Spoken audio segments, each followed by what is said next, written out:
बोलिए श्री सद्गुरुदेवनी जय। संत समाजनी जय। भक्त समाजनी जय। प्रातः वंदनीय श्री सद्गुरुदेव, विश्व वंदनीय कबीर साहब, पूजनीय संत समाज, आदरणीय भक्त समाज।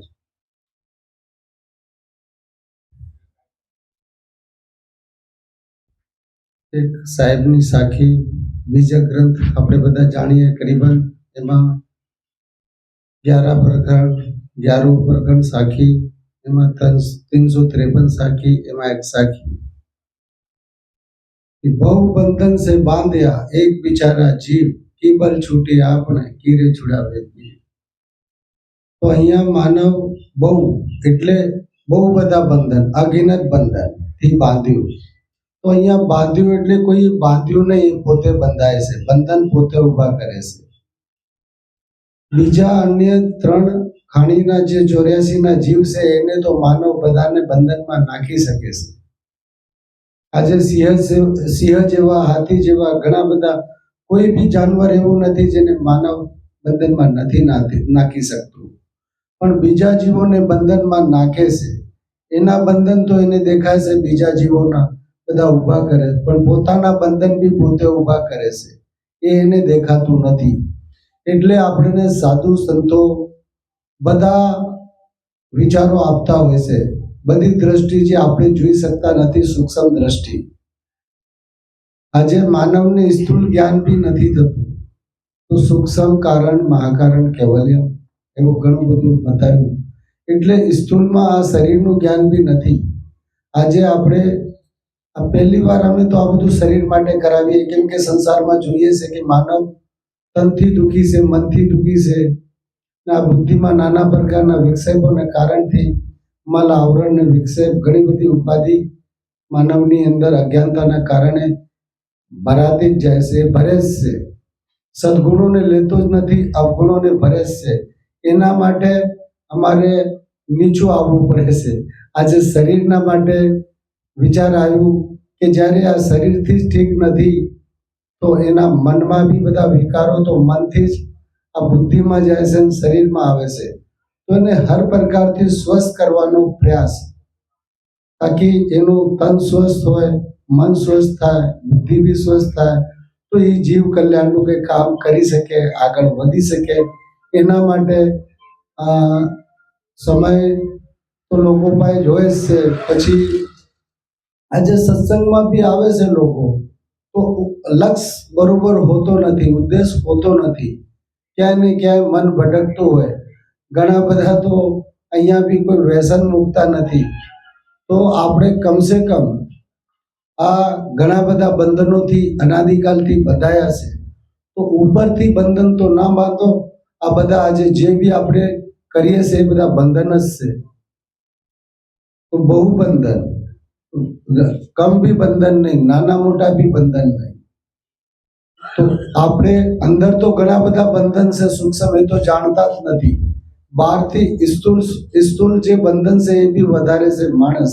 આજે કોઈ માણસ નશા મુક્ત નથી થઈ શકતું, આવી સ્થિતિ થઈ ગઈ છે। આજે ઘણા બધા વિકારોમાં, ઘણી બધી યાદી વ્યાધિ ઉપાધિમાં માનવ જીવતું હોય છે। તો એટલે સંતો આપણને બધી પ્રકારથી નિરોગી કરવાનો પ્રયાસ કરે છે। કેમ કે આજે શરીર અત્યારનો તો આજે આપણે બધા જાણીએ છીએ કે શરીરમાં કેટલા બધા રોગ છે। આજે 100માં નહીં, 1000માં નહીં, લાખમાં કોઈ વ્યક્તિ નિરોગી, તનનો નિરોગી મળી શકે। તો વિચાર કરો, મનનો તો કરોડોમાં મળશે, તો પછી આ જન્મ મરણના જે રોગ છે એનાથી તો લાખો કરોડોમાં કોઈ વિરલા મળશે। તો આપણે ઘણા બધા રોગ છે, ઘણા બધા બંધન છે, એ આપણે જાણી શકતા નથી। એટલે સંતો આપણને પરખાવે છે। તો કોઈ કહે કે શેના માટે? તો એટલા માટે કે તાકી આપણે જાણી શકીએ અને એનાથી છૂટી શકીએ, માનવ જીવનમાં આ બધું થઈ શકે। 84માં તો બધું કર્યું, પણ જીવનનું કલ્યાણ સિર્ફ ને સિર્ફ માનવ જીવનમાં થઈ શકે। બાકી શરીર સંબંધી તો બધા જીવો આજે બી કરે છે। એને કોઈ દીક્ષા, શિક્ષા, જ્ઞાન કે ભણતર, સ્કૂલ નિશાળની આવશ્યકતા હોતી નથી। પણ આજે માનવને બીજા અન્ય 3 ખાનીના જીવો જેટલું બી જ્ઞાન નથી. એ પોતાના શરીરને સ્વસ્થ રાખી શકતું નથી, મનને સ્વસ્થ રાખી શકતું નથી, બુદ્ધિ બી એની સ્વસ્થ નથી, કઈ બી એનું સ્વસ્થ નથી. બધામાં બહુ બધા રોગ ભર્યા, આવરણ પડી ગયા, અજ્ઞાનતાના આવરણ, મલ વિક્ષેપના આવરણ. તો આ કાઢવા માટે, બધા રોગો મટાવવા માટે સંતો પ્રયાસ કરે છે. પણ આપણે છે કે આપણા દુઃખને છોડતા જ નથી. દુઃખ દુઃખ દુઃખી ખાની તબ પછી હો જબ રામી જાની. તો આ આપણા ચેતન રામને કોઈ જાણવા તૈયાર નથી, ને આજે શરીરના રોગોને જાણવા તૈયાર નથી. તો પછી શરીરના રોગ તો નથી જાણી શકતો અત્યારનું છે, તો આ ચેતન જીવ તો અનાદિકાળનો છે. એમાં કેટલા રોગ છે એ ખબર જ નથી, અગિનત રોગ છે. એટલે સાહેબે બહુ, એટલે આપણે ગુજરાતીમાં બહુ એટલે બહુ બધું કહેવાય, જેની ગણતરી જ ના થાય. એટલે સાહેબે ઘણી બધી ભાષાઓના શબ્દો લીધા, કેમ કે સાહેબ તો ભ્રમણ કરતા, આજીવન 120 વર્ષ ભ્રમણ કર્યું ને લોકોને સદુપદેશ જ આપ્યો, જ્ઞાન જ આપ્યું, એમને કલ્યાણનો માર્ગ જ બતાવ્યો. તોય આજે આ જીવો જાગતા નથી. એનું કારણ છે કે અનાદિકાળના એ કર્મો કરતા આવે છે, એનો અધ્યાસ વધી ગયો છે. એટલે સંતો આપણને બોલાવે છે, ભેગા કરે છે ને આ વધારવાનો પ્રયાસ, તાકી પેલો ઘટી જાય, આ વધી જાય. તો એમ કરતા કરતા ધીરે ધીરે આપણે મોક્ષના માર્ગ ઉપર ચાલશું તો મુક્ત થશું. નહીં તો આ ક્રમ અનાદિકાળથી ચાલે છે. આજે બી માનવ જીવનમાં આ દેહથી ઉપર ના ઉઠ્યા ને સ્વસ્વરૂપને ના જાણ્યું, તો આ દેહ સાધન એનું બી માનવને જ્ઞાન નથી. આજે બધાને શરીરનું જ્ઞાન છે, અન્ય 3 ખાનીના જીવોને કે ક્યારે ઉઠવું, શું ખાવું, શું કરવું, આ તે એમની દિનચર્યા છે. માનવનું કાંઈ નથી. તો આજે એને તનનું જ્ઞાન નથી, મનનું જ્ઞાન નથી, બુદ્ધિના વિકારો ક્યાંથી વધે છે એ બી જ્ઞાન નથી. તો આ પોતાના ચેતન સ્વરૂપનું જ્ઞાન કેવી રીતે કરી શકે? તો એના માટે સંતો આપણને નાના પ્રકારની યુક્તિ પ્રયુક્તિ બતાવતા હોય છે કે ગમે તે રીતે કરી ને આપણે હર પ્રકારથી સ્વસ્થ થઈએ. ને આ માનવ જીવન અનમોલ છે, વારંવાર મળતું નથી, આ દુર્લભ છે. પણ આપણે એને સમજવા તૈયાર નથી. એટલું સેજમાં આપણે ગમાવીએ છીએ. તો એ અનમોલ છે, એનો મોલ કરો. તો અનમોલ કેમ છે કે બધું અન્ય 3 ખાનીમાં થાય છે, શરીર સંબંધી, પણ જીવ સંબંધી સિર્ફ માનવ જીવનમાં થાય છે. એટલે અનમોલ છે. કેમ કે આપણે માનવ જીવનમાં જે બી કર્મ કરશું એના આધાર ઉપર જ આપણું બીજું જન્મ નક્કી થશે. બાકી 3 ખાની તો ભોગ ભૂમિકા છે, ત્યાં કોઈ કર્મ બનતા નથી. ગમે તે કરશે એ ભોગ ભૂમિકા છે, ત્યાં કોઈ કર્મ નવા એને બંધાતા નથી. આપણે બી જ્યારે જ્યારે અત્યારે વર્તમાનમાં બી સંતો આપણને એટલે જ જગાવે છે કે આપણે અસાવધાન રહ્યા. અત્યારે તો આ બધું તનના ને મનના રોગ માટે બી થોડું લીધું વચમાં, કેમ કે આ ભૂરાભાઈ બી છે, એ બધી જડીબુટ્ટીઓની જાણકારી. તો કમસે કમ તન આ સાધન એ સારું હોય તો માનવ સફર સારું. સ્વામીજી બી સંપર્કમાં આવ્યા, તો એ બી આપણે એક્યુપ્રેશર વગેરે આ પુરાની પદ્ધતિઓ છે, એનાથી શરીર સાધન સ્વસ્થ થઈ શકે. તો પછી મનના વિકારો બી મટી શકે, બુદ્ધિના આવરણો બી મટી શકે, તો એ આગળ વધી શકે. એના માટે આ બધી નાની મોટી વાતોનું બી આપણે ધ્યાન રાખી ને બધાને લાભ મળે એના માટે આવું થોડું આયોજન કર્યું હતું. પણ વિશેષ તો આપણું બધા જાણીએ છીએ કે પારક સિદ્ધાંતમાં સિર્ફ જીવને કલ્યાણની જ વાત હોય છે. પણ માણસ એટલું નબળું થઈ ગયું, એટલું પડતું ગયું કે એને ઊભું કરવા માટે આ બધા ટેકા એક અપાઈ જોઈએ તો એને ટેકો આપવો પડે. તો આ બધા બુદ્ધિથી અપાઈશ થઈ ગયા માણસો. આજે એને એટલી સમજ નથી. આજે બધા જીવોને ખબર છે કે ક્યારે ઉઠવું, દિનચર્યા કેવી હોવી જોઈએ, શું ખાવું, શું પીવું, કેવી રીતે જીવવું. આજે માનવને એ બી સામાન્ય અન્ય 3 ખાનીના જીવોનું બી જ્ઞાન નથી. તો પછી એ આગળ સ્વયંનું કલ્યાણ તો કેવી રીતે, સ્વયંને કેવી રીતે જાણી શકે?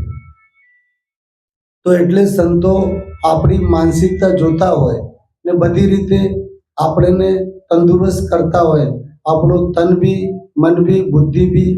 તો પછી ને આ તો જન્મ જન્માંતરોના જીવના રોગને મટાવવાની વાત છે.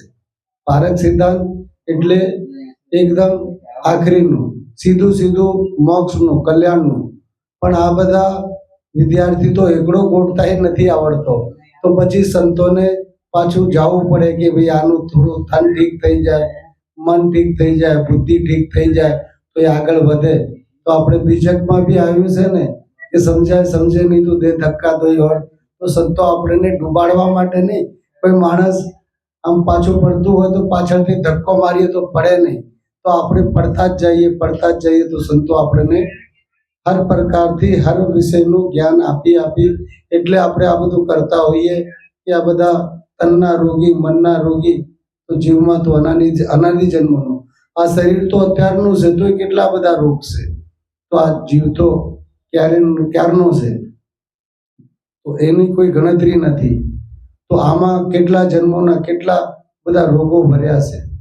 તો આ બધું તનમાં બી, શરીરમાં જે આપણે કર્મ કર્યા હોય એ કર્મોને આધાર ઉપર જ બધા રોગ આવતા હોય છે. અહીંયા દૈવિક, દૈહિક, ભૌતિક આપણને સંતો સમજાવતા જ હોય છે, આપણે જાણીએ છીએ. તો આ બધા રોગ આવવાનું કારણ મૂળમાં તો એ જઈ શકતા નથી, એટલે એક નાના બાળકને એની ભાષામાં સમજાવવું પડે. એવી રીતે આ લોકોને આ થોડું બધું કરીને તાકી કમસે કમ આવે તો કંઈક તનના રોગી આવે, મનના રોગી આવે, કંઈક બુદ્ધિના રોગી. તો આ કરતા કરતા અમને ખબર પડે. કેમ કે છોકરો એકડો ગોળતો લખતા ને વાંચતા બોલતા શીખે. એના માટે ચલો ભાઈ થોડું આપણે આપણા સિદ્ધાંતમાં તો આ બધું હોતું નથી, તો એ થોડું આ બધાને જોતાથી આવું રાખવામાં આવ્યું કે ભાઈ ચલો થોડું તનના રોગ બી સમજે, નિરોગી રહે. પછી આ મનમાં નાના પ્રકારના વિકારો ભરી રાખે છે, પછી બુદ્ધિમાં બી ઘણા બધા આવરણો લઈને ફરે છે. તો એટલે મન વિક્ષેપને આવરણોને હટાવવા માટે આપણને સંતો પ્રયાસ કરતા હોય બધી પ્રકારથી, કે આપણને નિરોગી કરવા માટે નાના પ્રકારના પ્રયાસો કરતા હોય, આવા આયોજનો રાખવામાં આવતા હોય, આપણને ભેગા કરવામાં, ને આપણું માત્ર ને માત્ર હિત ને કલ્યાણ એ ઈચ્છતા હોય છે. એમને કોઈ સ્વાર્થ હોતો નથી, આ નિસ્વાર્થી હોય છે. આજે કઈ બી સાધારણ આપણને કોઈ જ્ઞાન આપે યા કોઈ આપણું દુઃખ દર્દ કમ કરે તો લાખો રૂપિયા લેતા હોય, તો આ કોઈ લેતા નથી. આ નિસ્વાર્થી હોય તો એક સાચા સાધુ સંત. બાકી સંસારમાં બધા સ્વાર્થી હોય છે. તો આપણે થોડો વિચાર કરવો જોઈએ આપણી તરફથી બી. આ માનવ જીવન અનમોલ છે, આપણે બધા જાણીએ છીએ, વારંવાર મળતું નથી. તો આપણે કમસે કમ મનના રોગ, તનના રોગ, બુદ્ધિમાં જે રોગ ભર્યા છે એ બધા તો મટાવીએ, તો પછી આગળ વધીએ. આ જન્મમાં તો સિર્ફ ને સિર્ફ આ જે રોગ બધા મટાવીને મુક્ત થવાની વાત છે. તો આપણે તો જન્મ મરણથી મુક્ત થવું, જન્મ મરણ થાય નહીં તો ગર્ભવાસમાં જઈએ નહીં. એટલે સાહેબે એક સાખીમાં કીધું કે મરતે મરતે જગ મુઆ, મુએ ન જાના કોઈ, એસા હો કે ન મુઆ બહુરી મરના ન હોય. તો આજે અનાદિકાલથી આપણે મરતે મરતે જગ મુઆ, એટલે બધા જીવો આપણે જોઈએ છે જે દેહ ધારણ કરે છે, મરે છે, મતલબ દેહ છોડે છે, પરિવર્તન કરે છે. તો આખું જગ, પણ એવું થઈને અત્યારે માનવ જીવનમાં જ એવું થઈને આપણે દેહ છોડશું આ બધું જાણીને, તો બીજી વાર મરવું થશે નહીં. કેમ કે આપણે મુક્ત થઈ જશું. બીજી વાર જન્મ નહીં, તો ગર્ભવાસ બી નહીં, મરણ બી નહીં. તો પછી અહીંયા તો સીધી આ મોક્ષનો માર્ગ છે, મોક્ષની વાતો હોય છે. પણ અમને માણસ ત્યાં સુધી સમજી શકતો નથી, એટલે આ બધી દેહની બી વાતો કરવી પડે છે, ભેગી લેવી પડે છે. કેમ કે સાધન જ અગર ઠીક ના હોય તો પછી સફર કરી શકતો નથી. આજે બધા માણસો આ દેહના વિકારોમાં, દુઃખોમાં જ ભૂલ્યા છે. તો આજે આગળ વધી શકતા નથી, એટલે એમને ધક્કા મારવા પડે કે ભાઈ ચલો આવો તો ખરા, તમે તમારું જે દુઃખ હોય બધું સમાધાન આપવામાં આવે કરીને એમને બોલાવતા હોઈએ. પણ આપણે પારક સિદ્ધાંતનો તો મૂળ ઉદ્દેશ છે કે મૂળમાં ક્યાં ભૂલ, એટલે આ આપણા કર્મોને આધાર ઉપર જ આવે છે. એટલે અત્યારે તો એ જાણતા નથી, એટલે આ બધા ત્રણ તાપ જીવને લાગુ જ હોય છે, દૈવિક, દૈહિક ને ભૌતિક. તો આ 10 દોષોને અનુસાર જ આવતા હોય છે. તો આ પછી વિવરણમાં બધાને જાણવું હોય તો અમારી પાસે અમારા પોતાના શાસ્ત્રો પડ્યા હતા, તો અમે કીધું કે પોકશે નહીં, લેવા જશે નહીં, તો બધા અહીંયા મૂકી દીધા છે. જેને લેવા હોય એ પછી લઈ શકશો. એવી ઘણી બધી અમે વિચાર કરીએ કે માણસ ક્યાંયથી આ અત્યારે ઔષધિનું જાણે છે ભૂરાભાઈ, તો એમને બી કે ભાઈ જોઈ લો, તમે તમારું કમસે કમ તન તો સારું કરો, સાધન તો સારું. પેલા સ્વામીજીને બી કે આપણે પુરાનું એક્યુપ્રેશર સિસ્ટમ, આજે સૌથી વધારે પૈસા આપણે દવાઈમાં જાય છે, દેશ બરબાદ થાય એવી ઘણી બધી આપણું આ 10 દ્વારનું પિંજરું તો એમ આખી જીવન જ એને આવું કરી નાખ્યું કે એમાં કાણા જ કાણા, મતલબ બધા વિષય વિકારો જ ભરી દીધા. તો ક્યાંકથી તો એ તો આપણે બધી પ્રકારથી ને પછી કોઈ ત્યાં પુસ્તકો લેવા ત્યાં ના જઈ શકે તો અમે આ પોતાની પુસ્તકો અમે કીધું આ તો અમારો વિચાર તો અમથી આપવાનો હતો, તો અમથી આપશું તો નાખી દેશે, એટલે એની કિંમત જે હતી એ રાખવામાં આવી છે. કેમ કે આજે આપણા દેશમાં આપણા માણસો એટલા ઉદાર છે કે સારી વસ્તુ અમૃત તો આપણે આમ જ આપતા હોઈએ એટલે કદર કરતા નથી. આજે બધું વિષ કહીએ જે નશીલા પદાર્થો છે, આજે આપણે વાત કરી હતી ને બધા જાણીએ છીએ કે આજે તંબાકુની બી એવી રીતે આજે ચા પત્તી બી 500 રૂપિયા કિલો છે, આ તમાકુની પત્તી 1000-1500 રૂપિયા કિલો, બીજા ભાંગ ગાંજા ધતુરા વગેરે તો 5-5 કરોડ સુધીના આપ બધા જાણતા જ હશો. એ ખાઈ પીને માનવ મરે છે, ઝેર મોંઘે મોલે મળે છે ને અમૃત આપણે સસ્તું આપતા હોઈએ એટલે એની કદર નહીં. એટલે મેં કીધું કે ભાઈ એની જે કિંમતો વર્તમાનમાં હોય એ રાખો, તો એ અગર એનું આવશે તો આપણે એક ભંડારો બીજો કરશું. આપણે હર પ્રકારથી જેવી રીતે સાધુ સંતો આપણા માવેતર હર પ્રકારથી પોતાની સંતાનનું હિત ઈચ્છતા હોય એવી જ રીતે અમને બીજાની તો ખબર નહીં, કેમ કે આ લોભી લાલચી કપટી સંસારમાં ઘણા ઇનસે ભક્તિ ન હોય, ભક્તિ કરે કોઈ સદી સુરમાં જો કુલ જાતિ વ્રણ હોય. તો અમને આ બધું જંગલમાં ફરતા ફરતા અમે પારક સિદ્ધાંત સુધી આવ્યા. ઘણા લોકો જાણે છે અમારું પાછળનું જીવન કે અમે ઘણું બધું જીવન એવું જીવ્યા આ ગુરવા લોકોના જાળમાં આવીને આખા જંગલમાં. તો આ વૈરાગ શતક આપણું છે બધું વાંચ્યું હશે. હું પહેલા જીવન જીવ્યો, મોટાઈ માટે વાત નથી કરતો. આ ગુરવા લોકોની ચક્કરમાં સારો રસ્તો ન મળવાના કારણે એટલી દુર્દશા અમારી હતી કે અમે રામ વિયોગી ઇનેમાંથી કોઈ છુવાથી તાલાબેલી હોય કે મર જાય, તો અમારી આ બધી સ્થિતિ હતી. તો આ વૈરાગ શતક જેવું જીવન અમે જીવ્યા. પછી અમને ત્રીજા મળ્યું, પછી વૈરાગ શતક મળ્યું, તો પછી અમે અહીં સુધી આવ્યા. તો આ મોટાઈ માટે નથી, તો લોકો કેટલા ક્યાં ભટક્યા છે આ જંગલમાં સનાતનના. તો આ જંગલ કાપી ને સદગુરુ આપણે કબીર સાહેબ તો મેદાન કર્યું. એટલે અમારો પ્રયાસ છે કે હર પ્રકારથી લોકો આવે, કોઈ તનના રોગી, મનના રોગી, ગયા બી રોગી બધા. તો આ તો હું છે હાથીનો પગ, કબીરનું સિદ્ધાંત એ બધા એમાં સમાવેશ. તો હર પ્રકારનું મહાપુરુષો આપણને જ્ઞાન આપતા જ હોય છે. તો એના માટે થોડું આવી રીતે આ બે વસ્તુઓ આપણે પારક સિદ્ધાંતમાં તો નથી પણ આ રાખ્યું. તો એના કારણે જ કે આપણે બધાનું હિત જ, સંતો જે સાચા સંતો હોય હર પ્રકારથી જેવી રીતે માવેતર બાળકોનું હિત ચાહતા હોય એવી જ રીતે સંતો આપણું હિત જ ચાહતા હોય છે. એટલે આ બધું તો થોડું બધું ધ્યાન આપો ને કમસે કમ આપણે તન તો પહેલાં સ્વસ્થ કરીએ, સાધન તો સારું કરીએ, તો પછી સફરની વાત. તો અત્યારે આપણે એવું ને આજે શરીરમાં રોગ આવે ક્યાંથી? આપણા ખાનપાનથી. આપણે ખોટું ખાનપાન બધું કરી નાખ્યું.